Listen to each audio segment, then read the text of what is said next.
Some stories begin with a whisper. This one starts with a roar. In 1908, 10-year-old Enzo Ferrari stood at the edge of the Circuito di Bologna, mesmerized by the thunder of engines and the heroics of Felice Nazzaro. That day, a dream was born. A dream to race. Tragedy struck early. World War I claimed his father and brother, and Enzo barely survived the Spanish flu. But the memory of that race kept him going. After the war, with his family business gone, Enzo took a job as a test driver in Turin. It wasn't glamorous, delivering car chassis, not racing them. Yet, every mile taught him something new about cars and competition. This was his real education, learning the machine, feeling its limits. Hardship forged his determination. He wasn't just a dreamer, he was relentless, learning from every setback. For Enzo, cars were more than machines. They were living, breathing works of art. His passion, born on that dusty racetrack, would one day change the world. The name Ferrari would become synonymous with speed, beauty, and power. From humble beginnings, a legend was set in motion. The roar of engines in Bologna was just the beginning.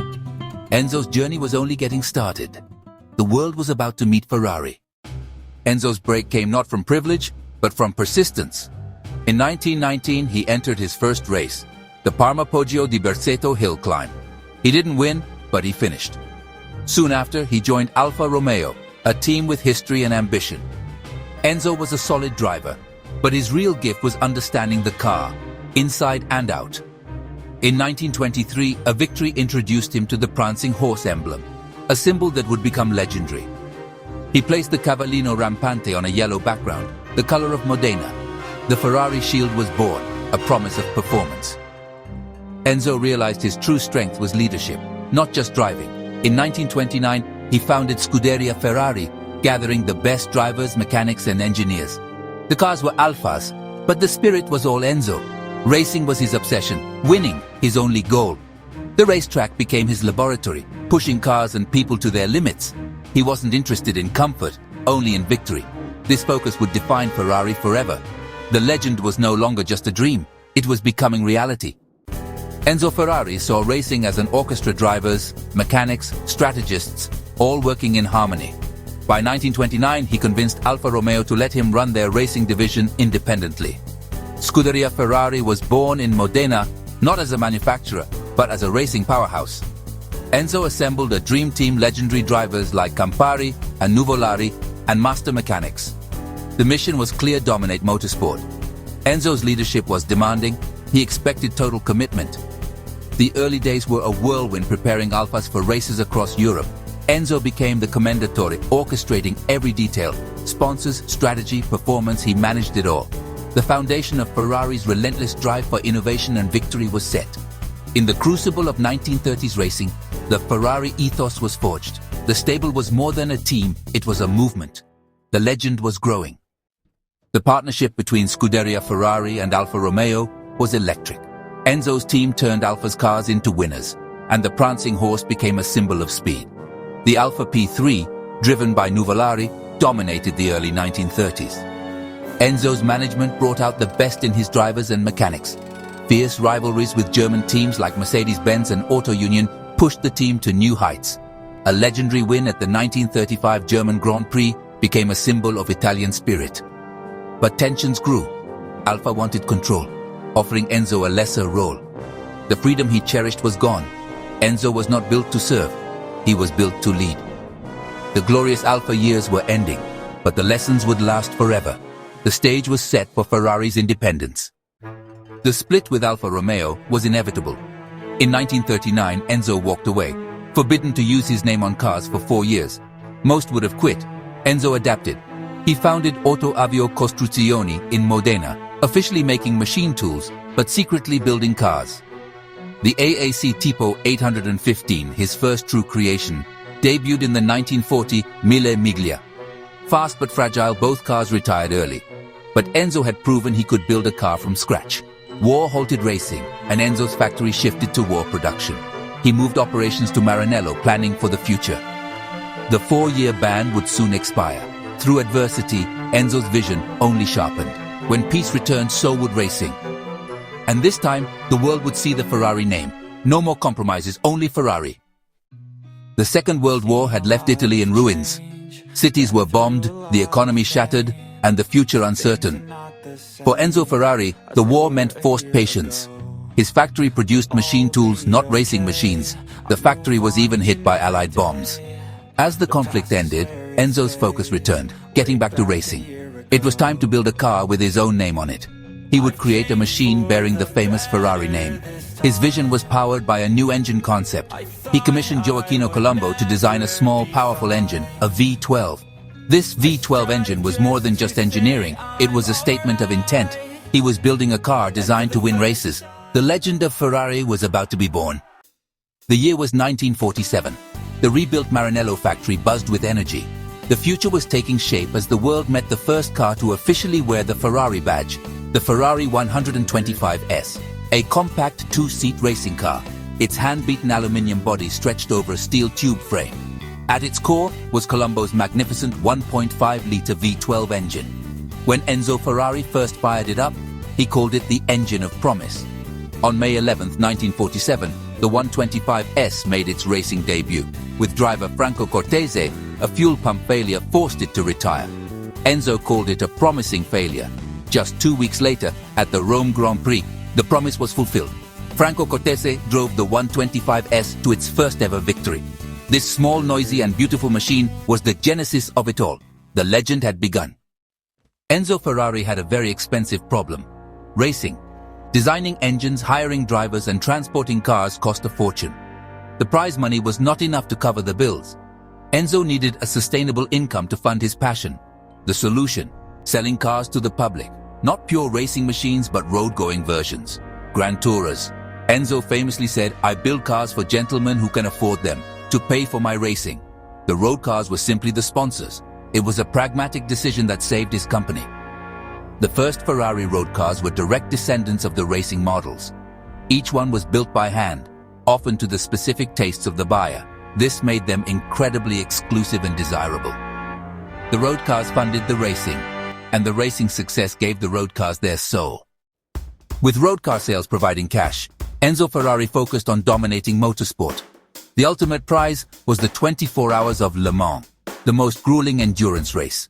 In 1949, Ferrari decided to take on this challenge with the 166mm Barchetta.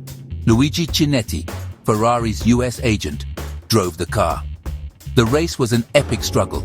The Ferrari was reliable, and Chinetti drove heroically.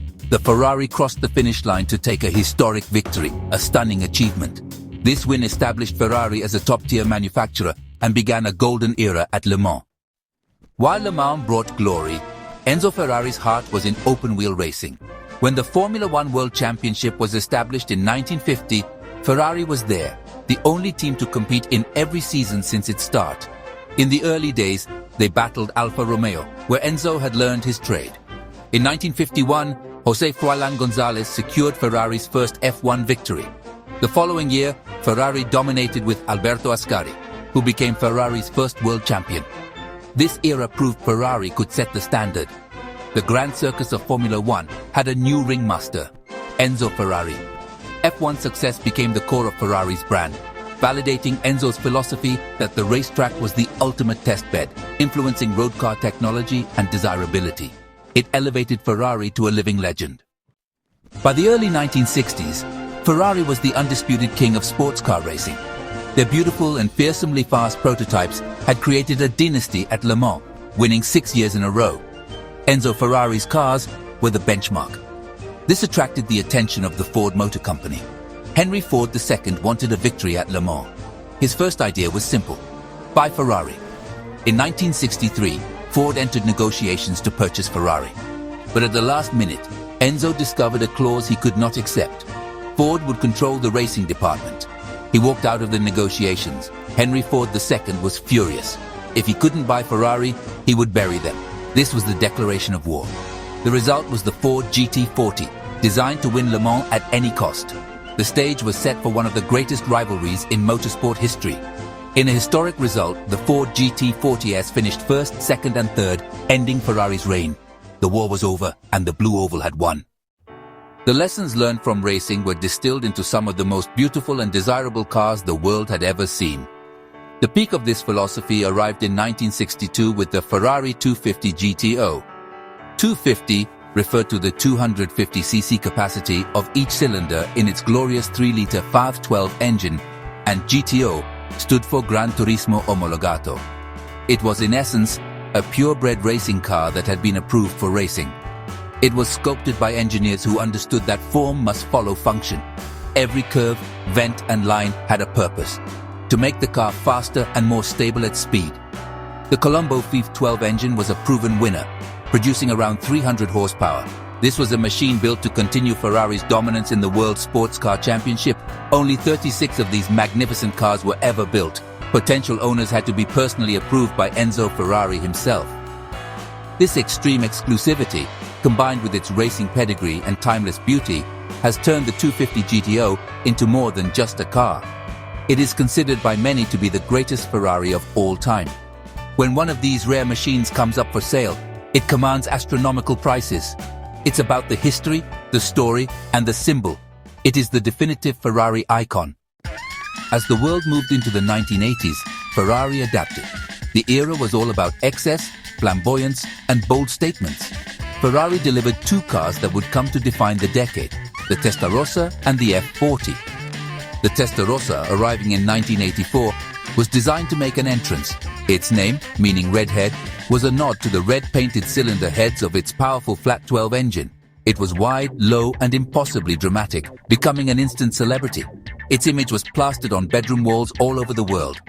Just as the world was getting used to the Testarossa, Ferrari did something extraordinary. In 1987, they unleashed the F40. If the Testarossa was a statement of style, the F40 was a brutal declaration of war on physics. It was the last car to be personally approved by Enzo Ferrari. The F40 was a racing car barely tamed for the road. Driving one was a raw, visceral, and all-consuming experience.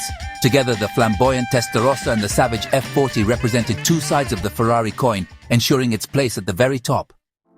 The legacy of the F40 created a new benchmark. It ushered in the era of the hypercar, a category of machine that exists on a plane far above mere supercars. These are limited edition, technology-packed halo models that represent the absolute peak of a manufacturer's ability. Ferrari continued this tradition with follow-ups like the F50 and the Enzo. But the next great leap forward came in 2013 with the LaFerrari. The name literally means the Ferrari, a bold claim that this single car embodied everything the company stood for. It was the brand's first ever production hybrid, a sign that even the most traditional of car makers was looking to the future. The LaFerrari's powertrain was a work of genius. It combined a monstrous, naturally aspirated V12 engine with an electric motor system derived from Formula One technology, known as KERS, or Kinetic Energy Recovery System. The combined output was nearly 1,000 horsepower. The electric motor wasn't there for silent, eco-friendly driving. It was there for one reason only: to provide savage, instantaneous acceleration. The LaFerrari was a technological marvel, a showcase of cutting-edge aerodynamics, carbon fiber construction, and electronic wizardry. It proved that Ferrari could embrace new technology without losing its soul. It was still at its heart a screaming V12 monster. Owning such a machine is a privilege reserved for a tiny select group. Like the 250 GTO before it, you couldn't just buy a LaFerrari even if you had the $1 million+ required. Ferrari handpicked the 499 customers from its list of most loyal collectors. You had to have a history of owning multiple special Ferraris just to be considered. This strategy of engineered scarcity has become a core part of the Ferrari business model. It transforms their cars from simple products into coveted treasures. The desire for a Ferrari is fueled not just by its performance, but by the fact that it is so difficult to obtain. It is the ultimate automotive status symbol. This exclusivity is central to Ferrari's image today. The brand has been carefully cultivated to represent more than just speed. It represents success, passion, and a membership to one of the most exclusive clubs in the world. From the classic beauty of the 250 GTO to the technological terror of the LaFerrari, the road cars tell a story. They are rolling sculptures born from a racing heritage and sold to fund future victories. They are the physical embodiment of a dream that began with a young boy at a racetrack over a century ago. Owning one isn't just about driving. It's about owning a piece of that incredible, enduring legend. So, what is Ferrari? It is more than just a car company. It is an idea, a passion, a story that began with one man, Enzo Ferrari. He was obsessed with winning motor races. This created the most powerful brand in the automotive world. The headquarters in Maranello is a cathedral of speed. It has become a cultural phenomenon, a byword for speed, luxury, and Italian flair. It is the color of victory, the color of passion. Ferrari represents a dream. It was forged in the heat of competition. When you see a Ferrari, you see the weight of history. Enzo Ferrari's spirit endures in every car that bears his name. He inadvertently created a legacy of automotive art. The legend of Maranello is about the unwavering pursuit of perfection that continues to this day. To remain a legend, you cannot stand still. The world of high-performance cars is a battlefield of technology, and Ferrari has always been at the forefront of the fight. The company that started with a simple V12 engine has evolved into a technological powerhouse. Today's Ferraris are packed with innovations that would have seemed like science fiction to Enzo. Active aerodynamics that change the car's shape at speed, fiendishly complex electronic differential and traction control systems, and hybrid powertrains that blend electric power with internal combustion. All these technologies are born from one place, the Scuderia Ferrari Formula One team. The link between Formula One and the road cars is stronger now than ever before. F1 is the ultimate laboratory, a high-speed pressure cooker where new ideas are tested to their absolute limits every other weekend. The hybrid systems, the energy recovery technology, the lightning-fast dual-clutch gearboxes, they are all developed for the track first. Then, once they are proven in the heat of battle, that technology trickles down to the cars you can actually buy. This is Enzo's philosophy made real. It ensures that every Ferrari road car is not just fast, but also at the cutting edge of what is possible. It gives them an authenticity that other brands struggle to replicate. This commitment to innovation is not just about making cars faster, it's also about meeting the challenges of the future. The automotive world is changing. The era of the electric car is upon us, and even Ferrari must adapt. They have already embraced hybrid technology with cars like the SF90 Stradale and the LaFerrari. And an all-electric Ferrari is on the horizon. For some purists, this might sound like blasphemy. A silent Ferrari? It seems impossible. But Ferrari has always been about pushing boundaries. Their challenge is not just to build an electric car, but to build an electric car that feels, sounds, and drives like a true Ferrari. This relentless pace of development is what keeps the brand exciting. Ferrari never rests on its laurels. Just when you think they have created the perfect car, they release something new that moves the goalposts again. They are constantly exploring new materials, new engine concepts, and new ways to make the driving experience more intense and more emotional. This is the spirit of a racing team, applied to the creation of road cars. It's a constant, never-ending race against themselves to build something better, faster, and more beautiful than what came before. That is the promise of the prancing horse. So why does the sight and sound of a Ferrari still cause heads to turn? It's not just speed or expense. A Ferrari is an emotional experience. The glorious shriek of a V12 engine is music. The steering communicates every detail of the road. The chassis responds instantly. It makes you feel alive, part of the machine. In an age of autonomous driving, Ferrari stands for engagement and the joy of control. Driving a Ferrari is an event, something to be savored. It's the magic that Enzo Ferrari bottled. The prancing horse is a symbol of dreams, something to aspire to. It remains pure, focused, and true to its heritage. A story of creating objects of breathtaking beauty. Ferrari will always be more than just a car.